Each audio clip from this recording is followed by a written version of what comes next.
The Mongolian language is the official language of Mongolia and largest known member of the Mongolic language family. The number of speakers across all its dialects may be 10 million, including the vast majority of the residents of Mongolia and many of the Mongolian residents of the Inner Mongolia Autonomous Region. In Mongolia, the Khalkha dialect, written in Cyrillic, is predominant, while in Inner Mongolia, the language is dialectally more diverse and is written in the traditional Mongolian script. In the discussion of grammar to follow, the variety of Mongolian treated is Standard Khalkha Mongolian, but much of what is to be said is also valid for vernacular Khalkha and other Mongolian dialects, especially Chakhar. Some classify several other Mongolic languages like Burut and Oirat as dialects of Mongolian, but this classification is not in line with the current international standard. Mongolian has vowel harmony and a complex syllabic structure for a Mongolic language that allows clusters of up to 3 consonants. Syllable. Finally, it is a typical agglutinative language that relies on suffix chains in the verbal and nominal domains.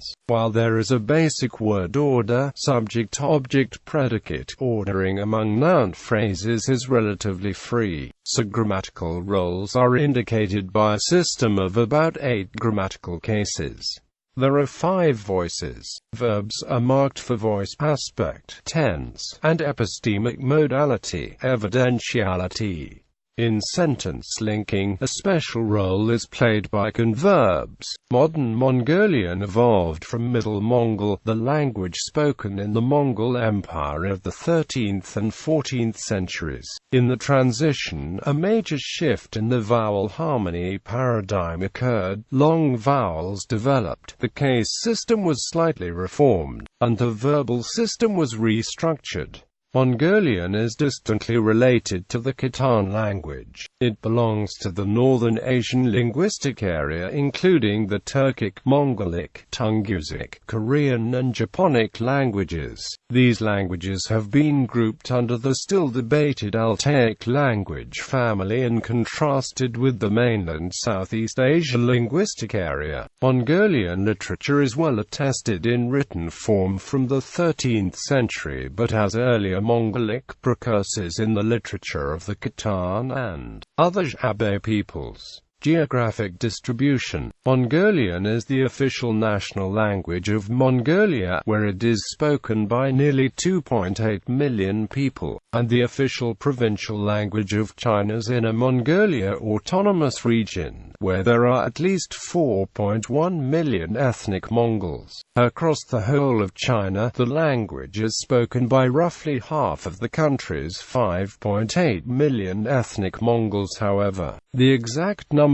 of Mongolian speakers in China is unknown, as there is no data available on the language proficiency of that country's citizens. The use of Mongolian in China, specifically in Inner Mongolia, has witnessed periods of decline and revival over the last few hundred years. The language experienced a decline during the late Qing period, a revival between 1947 and 1965, a second decline between 1966 and 1976, a second revival between 1977 and 1992, and a third decline between 1995 and 2012. However, in spite of the decline of the Mongolian language in some of Inner Mongolia's urban areas and educational spheres, the ethnic identity of the urbanized Chinese-speaking Mongols is most likely going to survive due to the presence of urban ethnic communities. The multilingual situation in Inner Mongolia does not appear to obstruct efforts by ethnic Mongols to preserve the language, although an unknown number of Mongols in China, such as the Tumes, may have completely or partially lost the ability to speak the language. They are still registered as ethnic Mongols and continue to identify themselves as ethnic Mongols. The children of inter-ethnic Mongol Chinese marriages also claim to be and are registered as ethnic Mongols. Classification and dialects. Mongolian belongs to the Mongolic languages. The delimitation of the Mongolian language within Mongolic is a much disputed theoretical problem, one whose resolution is impeded by the fact that existing data for the major varieties is not easily arrangeable according to a common set of linguistic criteria. Such data might account for the historical development of the Mongolian dialect continuum as well as for its socio-linguistic qualities. Though phonological and lexical studies are comparatively well developed, the basis has yet to be laid for a comparative morphosyntactic study, for example between such highly diverse varieties as Chakhar and Korchan. The status of certain varieties in the Mongolic group, whether their language is distinct from Mongolian or just dialects of it, is disputed. There are at least 3 such varieties, Oirat and Buryat, both of which are spoken in Russia, Mongolia and China, and Ordos, spoken around Inner Mongolia's Ordos city. There is no disagreement that the Khalkha dialect of the Mongolian state is Mongolian. Beyond this one point, however, agreement ends. For example, the influential classification of Sanziv proposed a Mongolian language consisting of just the 3 dialects Khalkha, Chakhar, and Ordos, with Buryat and Oirat judged to be independent languages.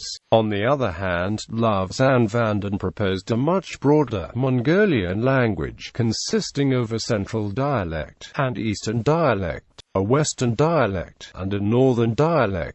Some Western scholars propose that the relatively well-researched Ordos variety is an independent language due to its conservative syllable structure and phoneme inventory, while the placement of a variety like Alasha, which is under the cultural influence of Inner Mongolia but historically tied to Oirat, and of other border varieties like Darkad, would very likely remain problematic in any classification. The central problem remains the question of how to classify Chakhar, Khalkha, and Korchan in relation to each other and in relation to Buryat and Oirat. The split of into before *I and before all other reconstructed vowels, which is found in Mongolia but not in Inner Mongolia, is often cited as a fundamental distinction. For example, Proto-Mongolic *til, Khalkha ti, Chakhar til, yet versus Proto-Mongolic *toln, Khalkha tson, Chakhar tulen, few. On the other hand, the split between the past tense verbal suffixes sn in the central varieties versus d in the eastern varieties is usually seen as a merely stochastic difference. In Inner Mongolia, official language policy divides the Mongolian language into 3 dialects: Southern Mongolian Oirat and Bargu-Buryat.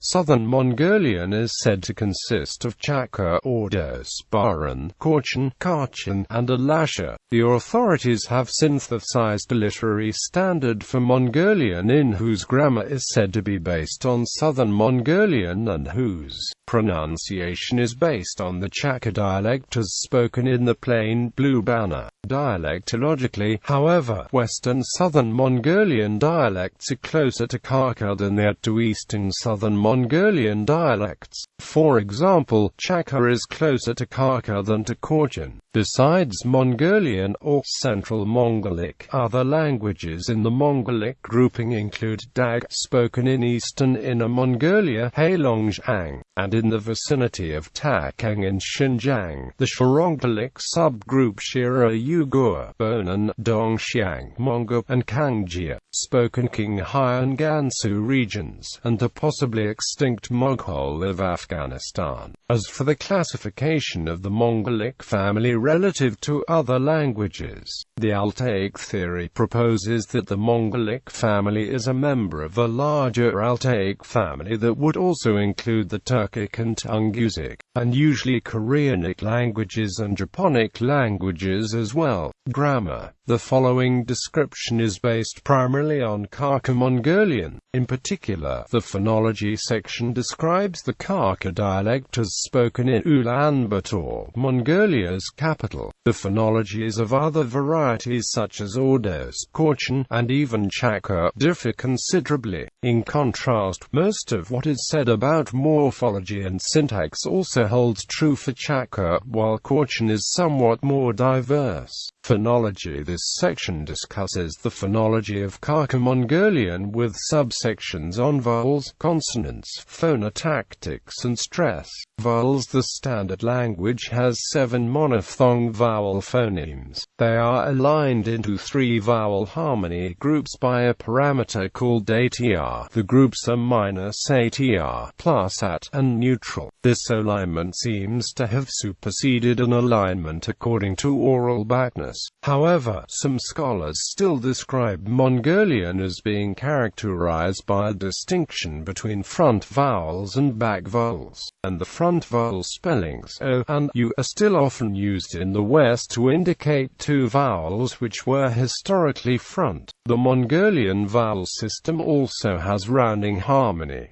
Length is phonemic for vowels, and each of the 7 phonemes occurs short or long. Phonetically, short O is highly divergent from long O being the central vowel. In the following table, the 7 vowel phonemes with the length variants are arranged and described phonetically. Khalkha also has 4 diphthongs, ui, I, ATR harmony. Mongolian divides vowels into 3 groups in a system of vowel harmony. As mentioned, for historical reasons these have traditionally been labeled as front vowels and back vowels. Indeed, in Romanized transcription of Mongolian, the vowels O and U are often conventionally rendered as O and U, while the vowels and are expressed as O and U. However, for modern Mongolian phonology, it seems more appropriate to instead characterize the 2 vowel harmony groups by the dimension of tongue root position. There is also 1 neutral vowel, I, not belonging to either group. All the vowels in a non-compound word, including all its suffixes, must belong to the same group. If the first vowel is -ATR, then every vowel of the word must be either I or a -ATR vowel. Likewise, if the first vowel is a +AT vowel, then every vowel of the word must be either I or a +AT vowel. In the case of suffixes, which must change the vowels to conform to different words,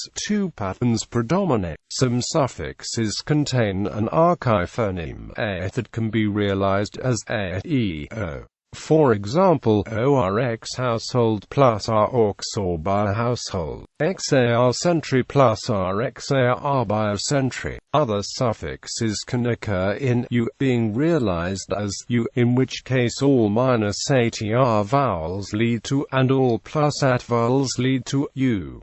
For example, or to take +U or. If the only vowel in the word stem is I, the suffixes will use the +AT suffix forms. Rounding harmony. Mongolian also has rounding harmony, which does not apply to closed vowels. If a stem contains O, a suffix that is specified for an open vowel will have as well. However, this process is blocked by the presence of U and A, e.g. R came in, but RA inserted. Vowel length. The pronunciation of long and short vowels depends on the syllable's position in the word. In word initial syllables there is a phonemic contrast in length. A long vowel has about 208% the length of a short vowel. In word medial and word final syllables, formerly long vowels are now only 127% as long as short vowels in initial syllables, but they are still distinct from initial syllable short vowels. Short vowels in non-initial syllables differ from short vowels in initial syllables by being only 71% as long and by being centralized in articulation. As they are non-phonemic, the position is determined according to phonotactic requirements. Consonants. The following table lists the consonants of Khalkha Mongolian. The consonants enclosed in parentheses occur only in loan words. Mongolian lacks the voiced lateral approximant. Instead, it has a voiced alveolar lateral fricative, which is often realized as voiceless. In word final position, n is realized as.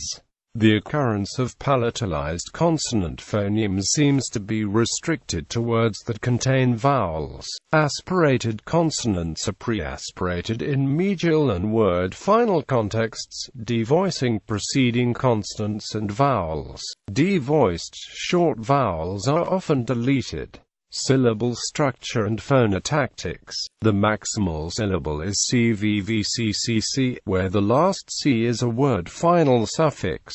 A single short vowel rarely appears in syllable final position. If a word was monosyllabic historically, *CV has become CVV.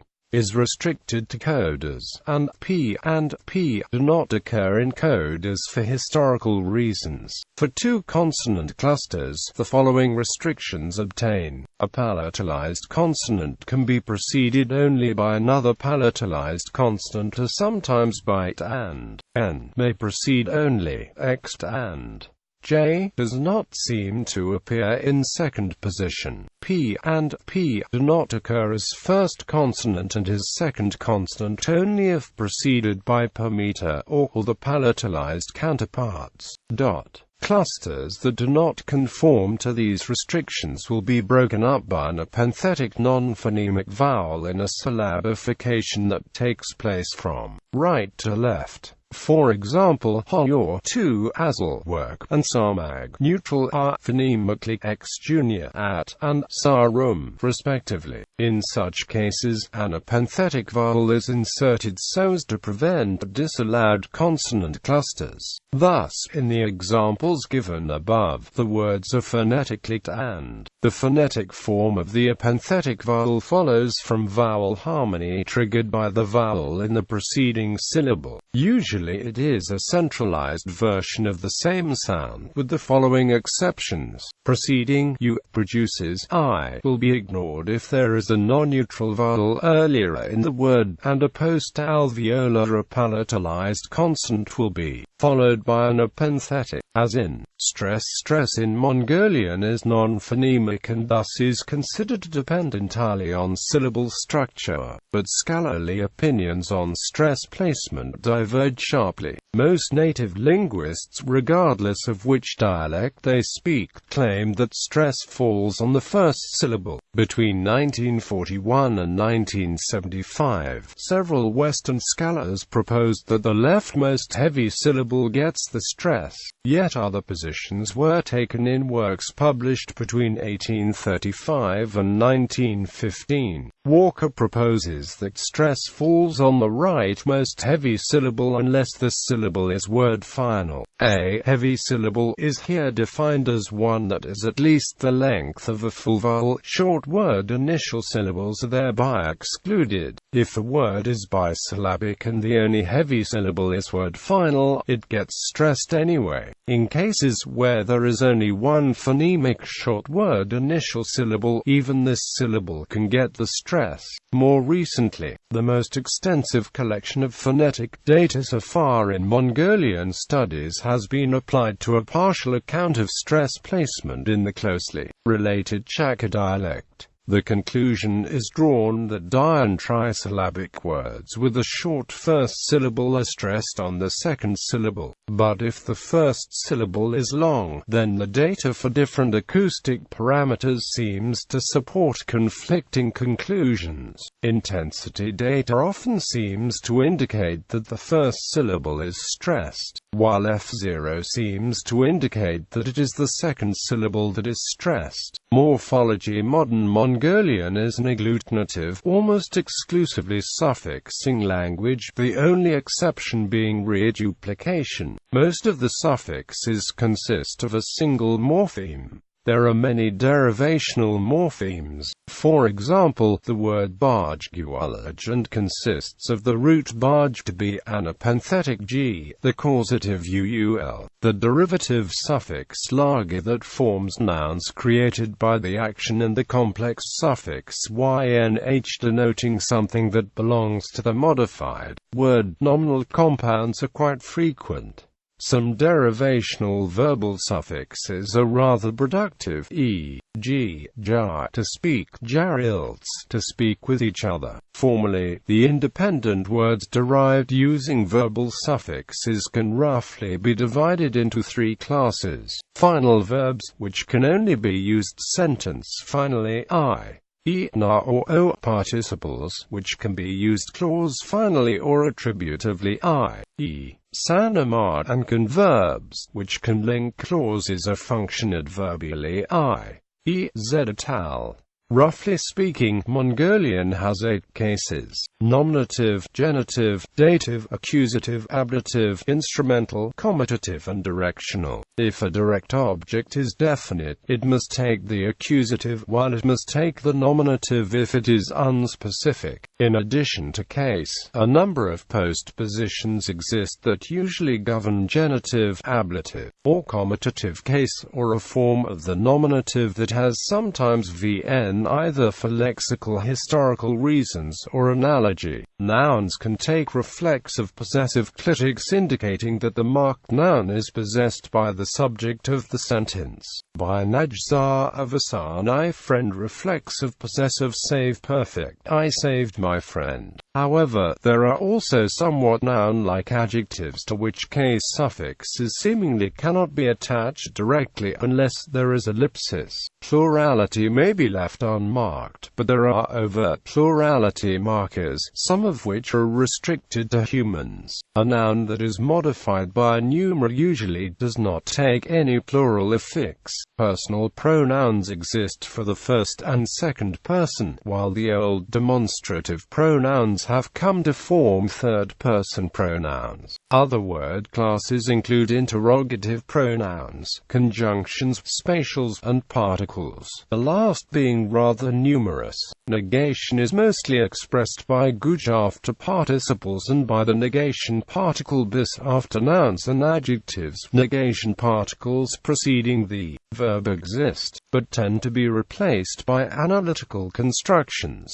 Syntax: phrase structure. The noun phrase has the order demonstrative pronoun, numeral, adjective, noun. Attributive sentences precede the whole NP. Titles or occupations of people, low numerals indicating groups, and focus clitics are put behind the head noun. Possessive pronouns may either precede or follow the NP. Examples: the verbal phrase consists of the predicate in the center, preceded by its complements and by the adverbials modifying it, and followed by modal particles, as in the following example with predicate bikesen. In this clause the adverbial hele gujgea without saying must precede the predicate's complement, unij it accusative, in order to avoid syntactic ambiguity. Since hele gujgea is itself derived from a verb and hence a unij preceding it could be construed as its complement. If the adverbial was an adjective such as hadden fast, it could optionally immediately precede the predicate. There are also cases in which the adverb must immediately precede the predicate. For Chakhar, the most complete treatment of the verbal forms is Loves and Vanden 1987.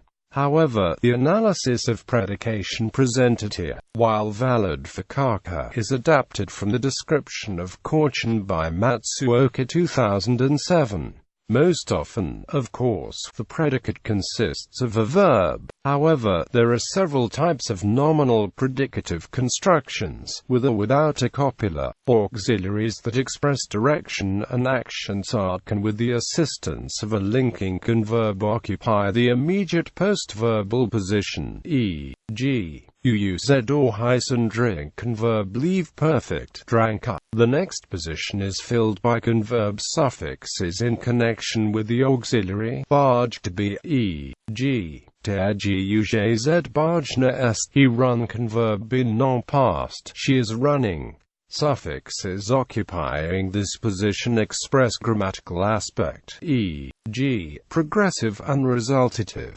In the next position, participles followed by barge may follow, e.g., ter ersten bargner est, he come perfect be non past, he has come. Here, an explicit perfect and habituality can be marked, which is aspectual in meaning as well. This position may be occupied by multiple suffixes in a single predication, and it can still be followed by a converbal progressive. The last position is occupied by suffixes that express tense, evidentiality, modality, and aspect. Clause's unmarked phrase order is subject, object, predicate. While the predicate generally has to remain in clause final position, the other phrases are free to change order or to wholly disappear. The topic tends to be placed clause initially, new information rather at the end of the clause. Topic can be overtly marked with bol, which can also mark contrastive focus. Overt additive focus can be marked with the clitic C, and overt restrictive focus with the clitic L. The inventory of voices in Mongolian consists of passive, causative, reciprocal, plurative, and cooperative. In a passive sentence, the verb takes the suffix gd and the agent takes either dative or instrumental case, the first of which is more common. In the causative, the verb takes the suffix uul. The cause in a transitive action takes dative or instrumental case, and the cause in an intransitive action takes accusative case. Causative morphology is also used in some passive contexts. The semantic attribute of animacy is syntactically important. Thus the sentence, "The bread was eaten by me," which is acceptable in English would not be acceptable in Mongolian. The reciprocal voice is marked by LD, the plurative by TSGAA, and the cooperative by LTS. Mongolian allows 4 adjectival depictives that relate to either the subject of the direct object, e.g., Eliana nuke genundag, Lena sleeps naked, while adjectival resultatives are marginal. Complex sentences. One way to conjoin clauses is to have the first clause end in a converb, as in the following example using the converb bol. Some verbal nouns in the dative function very similar to converbs, e.g., replacing olbehol in the preceding sentence with olahod. Find imperfective dative yields. When we find it, we'll give it to you. Quite often, postpositions govern complete clauses. In contrast, conjunctions take verbal nouns without case. Finally, there is a class of particles, usually clause initial, that are distinct from conjunctions but that also relate clauses. By Olson, Haran Cam Diogo Gujai. Find perfect but dative give imperfective negation. I found it but I won't give it to you. Mongolian has a complementizer auxiliary verb ge very similar to Japanese to you. Ge literally means to say, and in converbal form gez precedes either a psych verb or a verb of saying. As a verbal noun like gedagi can form a subset of complement clauses. As gene it may function as an evidentialized marker. Mongolian clauses tend to be combined paratactically, which sometimes gives rise to sentence structures which are subordinative despite resembling coordinative structures in European languages. In the subordinate clause, the subject, if different from the subject of main clause, sometimes has to take accusative or genitive case. There is marginal occurrence of subjects taking ablative case as well. Subjects of attributive clauses in which the head has a function usually require that if the subject is not the head, then it take the genitive, e.g., to unijidsen hul that. One genitive eat perfect meal, the meal that he had eaten.